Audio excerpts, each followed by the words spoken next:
Hello, this is Anthony. Let's walk and talk. Today we were at the Mansarate Sanctuary, and you can see it's still another kind of a rainy, overcast day. But as you'll see here in the distance, this is Bogota. Beautiful, beautiful sights. I can imagine on a clear day. Boy, it'd be incredible. But these are still incredible, as you can see. But you still run into, having to just accept that everything that you see is not going to be clear. It is winter. And much like some of the places in the states like Colorado, the weather can be off and on. But today, what I want to talk about, the thing that's been on my mind, there have been many things on my mind that I wanted to discuss, but specifically today we're going to talk about the 3 types of relationships that help you grow and that you interact with while you're on the soul's journey. And those 3 types of relationships are karmic relationships, soulmate relationships, and twin flame relationships. And I think the reason I'm going here is because when I posted my series on twin flames, I had someone, have some comments about it. I don't think they were drawn to it. I think they focused on it more from, as a product, rather than the way I focus on it, which is more of an understanding of part of a journey. So let's talk about what all 3 of these relationships are and what they mean and what their purpose is. Now, all 3 of them, the purpose is to help you to learn and grow about self. It's to help you to understand yourself better on the journey, and in some cases to guide you on your journey. So let's start off with the first one, which is the karmic relationship. Now, karmic relationship is exactly that. It's karmic. Now, people hear karmic and the first thing they think is negative. However, there is no such thing as good and bad. There just is. When you understand the journey on this plane and you understand that you're eternal and nothing can actually harm you, that harm in the physical is essentially an illusion, because your soul cannot be harmed from that perspective. You understand these relationships in a bit of a different way. So, karmic relationship, why is it called karmic? Well, think of it like this. Karma, it's a very real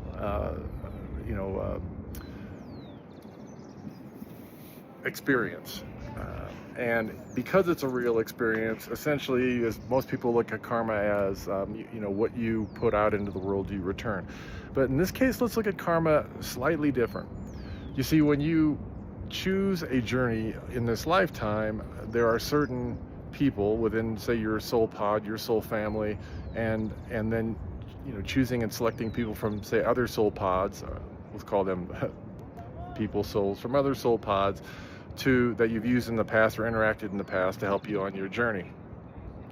Sometimes people look at that and they say, well, this is a karmic relationship because this person did something to you that created karma in a past lifetime. And that some of that may be true. However, look at it more also from this. As a soul, you come here to experience many things, and you require other souls in order to experience these things. So what happens a lot of times, and this can happen with soulmates as well, before you incarnate, you say, I want to have this experience. What other souls can help me with this experience? Now, in past incarnations, there may have been a soul that said, hey, I want to have this experience. Will you be the other side of this so that I can have this experience? And that could mean anything. That could mean good or bad. It could mean help to guide me on my path. It could mean we have a relationship and it's a positive one. We have a relationship and it's a negative one. However you want to view that. And what happens in karmic relationships is, as you come into the next lifetime, karma is just energy. And as we've talked about in the past, energy requires balance. It wants to be balanced. So what happens is, in order to balance your karma or balance energy, whatever experience that you've had with others in a past lifetime, In certain lifetimes, for instance, in this lifetime, you may have to have the other flip of that experience in order for that soul to learn and experience the things that you have in a past lifetime. Some people would call this a soul contract or a soul tie, and these things can vary from karmic to soulmate relationships. What a soulmate is a soul that exists within your soul family or your soul pod. And these are souls that you are much more closely connected to. Sometimes those can be family members. Sometimes those can be very close friends. Sometimes those can be lovers. Again, these relationships don't necessarily have to be romantic. Same with karmic. Karmic relationships can be romantic relationships, and they don't always have to turn out bad. They are here to teach you a lesson or to give you a specific experience. Soul mates are souls from your soul pod that you've experienced many lifetimes with, that you interact with more often to have these experiences. For instance, in this lifetime, you might be the child, and the next lifetime, you might be the father or the mother. And again, you may fall into different categories. In fact, karmics can be involved in that as well. For instance, a karmic parent might have a relationship with a soul mate parent because that they have to balance energy from a past lifetime. And so, again, the concept of soulmates, everyone likes to strictly go to the romantic aspect of it because, that is something in life that I believe, we are kind of programmed to find a romantic partner, someone to share a lifetime with, someone to complete you. But in reality, you don't need another soul to complete you. You are whole and complete. The journey really is meant for you to understand that, and to understand that it doesn't require someone else, that you're not a fragmented soul. You have different traumas and experiences that help to frame your experience here, and then you get to choose how you want those experiences to play out. Now, let's talk about the third and final one, which is the twin flame. Again, this is, to me, a very misunderstood soul connection. And the reason it's misunderstood is, again, because a lot of people out there, they misinterpret a twin flame relationship. What a twin flame is a twin flame is another or the other incarnation of you. They are your exact soul match, meaning, when you understand the mix of divine feminine, divine masculine, you come to have different experiences, and you bring different varying parts of the masculine or the feminine with you, which also, when you understand this, you understand that if you're carrying more of the feminine aspect, you're also carrying the moon. You're also carrying the things that are hidden. You're also carrying the understanding of subconscious, where the masculine side, which is more of the doership, or in Buddhist tradition, the non-doership, they bring more of the conscious understanding. So you're having a conscious understanding of an experience. Now, people assume twin flames are always, based on our understanding or understanding of our experiences here in life. They assume, well, that means if it's masculine and feminine, that the male carries the masculine side and the female carries the feminine side, which implies that in twin flames that women are always the feminine and men are always the masculine. But remember, that is an illusion. It's a concept. As you incarnate in this illusion to learn, every aspect experiences every aspect. You may experience many genders. You may experience many romantic relationships and personal relationships. You may experience, and will obviously experience, many different nationalities, for instance. And so it's important to understand that, because I think, as people, tie themselves to identify, and this is through the ego, they try to identify with the body, but the body is simply a machine. It's a way for us to experience this life in a physical form. So the machine is not who you are. The lineage of the machine is not who you are. So that's very important to understand. because if you tie too much to the illusion of a machine, and then you start tying to the labels, then a lot of times you can miss a lot of things along the way. Now, the reason I have talked about twin flames is because, again, it's the journey that started me on my journey. And even in the very beginning, I think it's difficult for people to understand that the twin flame journey, you think it's about a romantic relationship. You think it's about a union with another being, but it is not. It is actually a journey of inner self and learning to accept and love self.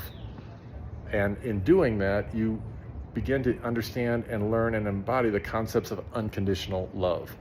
So in unconditional love, you understand that there is no requirement to be in a quote-unquote union with your twin.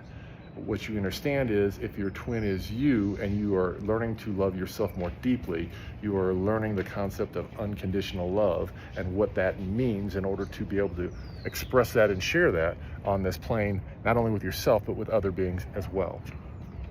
So it's important to understand that, because as we talked about in the Twin Flame series, psychology has broken down attachment into 4 things, which is the fearful avoidant, the dismissive avoidant, the anxious attachment, and the secure. And the reason that's important to understand is because there are a lot of people who literally believe they're on a twin flame journey, but what they're actually experiencing is just a dismissive avoidant, fearful avoidant, or anxious avoidant attachment relationship. The one thing that distinguishes the twin flame journey is this, and this is very important to understand. And it's very important to understand because especially if you've had a difficult relationship, it can help you to heal more quickly. The one thing that distinguishes the twin flame relationship is that once the relationship ends, you will be spurred immediately to begin a spiritual awakening and a spiritual journey. That resonates very deeply with me, because that is what happened for me. And that is how and why I continue to discuss my former self versus my current self. I continue to talk about, and it's difficult for people to understand, the person that existed in this body before me. And I want to highlight that, because that's not necessarily everyone's experience, but most people that I've met who are also on this journey have become are very deeply spiritual people. And that relationship spurred that awakening. So it's important to remember that. Sometimes people focus, and the problem is that unconditional love, it's a paradox. You see, people think that if I just love my quote-unquote twin flame or the other person more deeply, that they'll see it and they'll accept it, and then they'll want to be in relationship. But it is a paradox, because understanding if that twin flame is truly another expression of your soul, that by loving yourself more deeply, you're able to love them more deeply. Remember, they carry the conscious side, so they're not aware of what the connection is. The only thing that they can understand is that there is something that they can't explain. There's a reason why they feel a deeper connection to this person or their counterpart, but that doesn't have anything to do with a romantic relationship. Again, that's important to understand, because I think I talk about this so much because I feel like after having gone through a lot of the difficulties and really having put in a lot of understanding, not just through mentors and through trying to understand these things, by studying, some of the ancient philosophies, texts, and scripts. I say that because it's important to understand that, the things that feel obsessive and that you desire to attain in the beginning, that does subside when you flip it and start focusing on self and on self-love, on self-respect, on your inner journey, and understanding that other person, that other expression, they're experiencing a completely different experience than you. And if you think about it from a logical perspective, what you understand then is that why would you try to force or push something on yourself, that wouldn't be showing love to yourself. That is not unconditional love. That's ego. And ego is not what creates, in most cases, any type of incredible, amazing connection or relationship. Ego, a lot of times, is what comes in between those relationships. So I hope that this helps you to understand better the difference between the three relationship journeys that you might experience on this plane. And I hope that clears some things up in terms of the difference between, twin flames, soulmates, and karmics. I hope that it helps you to take away some of the judgment around those things, because, I think a lot of times, and to this person's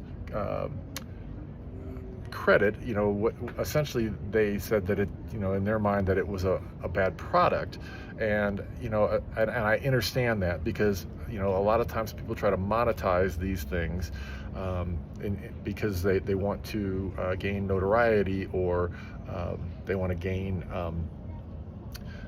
more more followers, more money, and that is, to me, where this journey begins to separate from what the real journey is to what any journey is. It's no different from a psychological perspective of a lot of these folks who talk about get your ex back. This is how you get your ex back.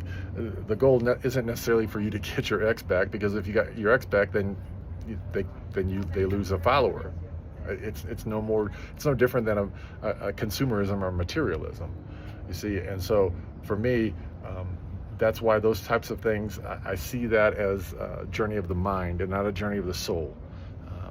I believe that, I'm hoping that I'm sharing information that will help you on your journey, and that this is not information that's just going to, that you're going to consume and then at some point it's going to go away. I hope that this is a community that we're creating, that we can all help each other on this journey, because this journey of life can be an amazing and beautiful journey. And it carries many ups and downs, and it carries many different lessons. And once you understand that better, it makes the journey much more enjoyable, much more pleasurable, and a lot easier to navigate, for sure. So what say you? I would love to hear your thoughts on this. I'd love to hear your thoughts on these concepts, and any of your experiences that you've had with those. And for the person who shared those comments with me, please understand, my intent here is not to call you out or anything like that. In fact, that those comments were appreciated. I understood where they were coming from. They were appreciated, and I appreciate all comments, and I can understand why you feel that way about these terms and concepts, because I agree with you from the perspective of sometimes they are hijacked and taken in a different direction. So anyways, if you like this content, please like, share, and subscribe. I'm grateful. After looking at the vision and views I've gotten to see, I am most definitely grateful. But until I talk to you again, peace, love, light. I hope you have the most amazing day.